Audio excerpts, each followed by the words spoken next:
यहाँ पर उपस्थित आदरणीय पिता समान सभी बड़े बुजुर्ग, सभी नौजवान साथी, सभी को मेरी हाथ जोड़ के राम राम और सभी को सूरदास जयंती की बहुत बहुत शुभकामनाएं।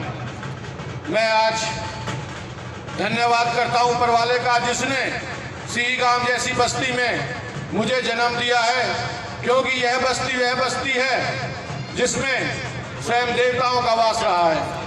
तो मैं आपसे यही कहूंगा कि अब इस बस्ती की जिम्मेदारी बहुत बड़ी बन जाती है, क्योंकि आज ये देश को बचाने का सवाल है, देश के लोकतंत्र को बचाने का सवाल है। आज हमारा देश खतरे में है। चारों तरफ से जो मोदी है, इसने हर महकमे में अपने ऐसे आदमी फिट कर दिए सितारों कि अब की बार इस सरकार को नहीं उखाड़ा गया तो इस देश का बिल्कुल ऐसा हाल हो जाएगा जैसे तिब्बत का है।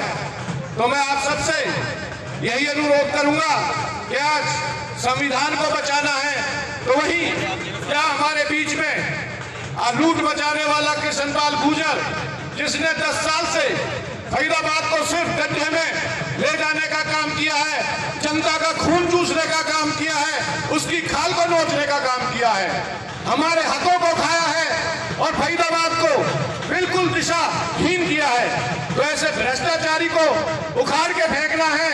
और आज वही धन्यवाद करता हूं मैं अपनी कांग्रेस पार्टी का भी, जिन्होंने हमारे बीच में इतनी अच्छी छवि वाले कैंडिडेट को उतारा है, जिनके 7 मंत्रालय उनके पास रहे थे, लेकिन उनके ऊपर कभी भी कोई दाग नहीं लगा।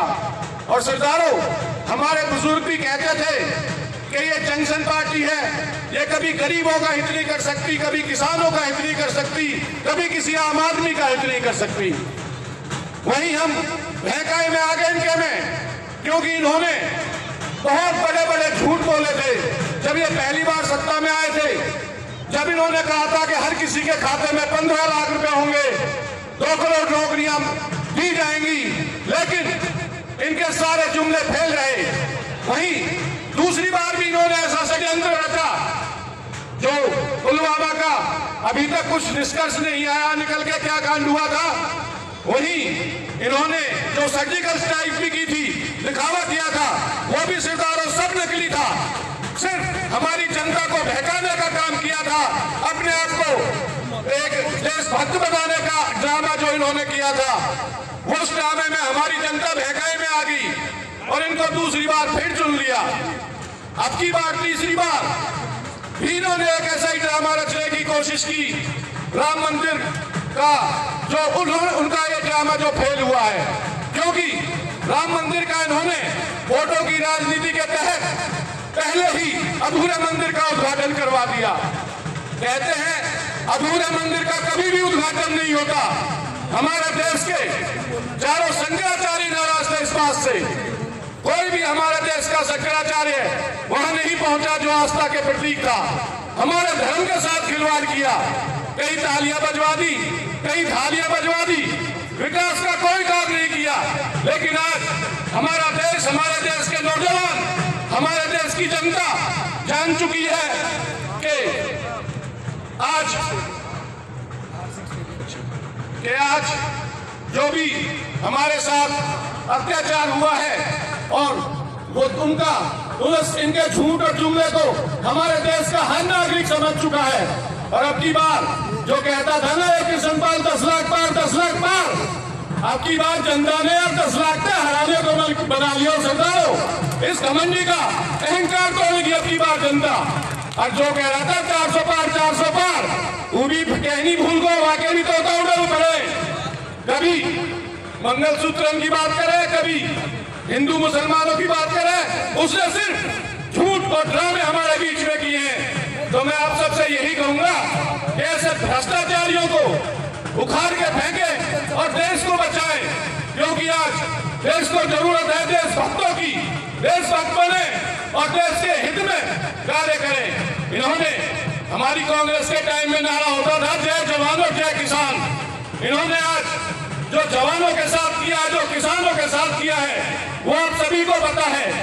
किसानों पे लाठियां चली हैं, गोलियां बजी हैं और मोहना में अब भी कई महीनों से हमारे किसान बैठे हैं।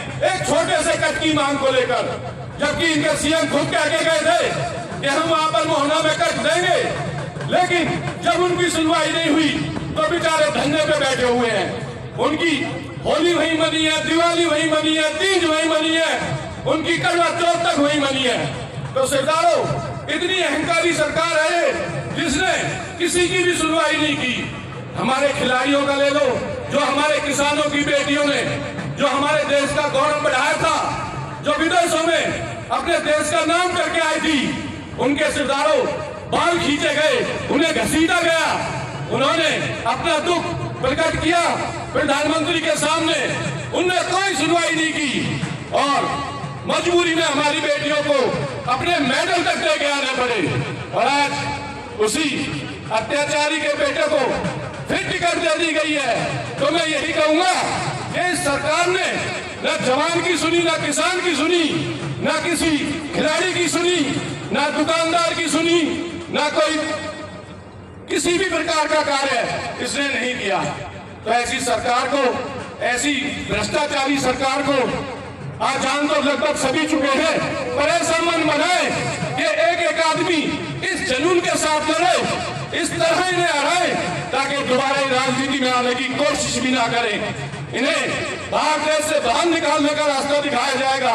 और जब हमारी कांग्रेस की सरकार आएगी तो आधे से तो भाग जाएंगे, क्योंकि मोदी ने सिर्फ चंद लोगों को आगे करके देश को लूटने का काम किया है, देश को बर्बाद करने का काम किया है।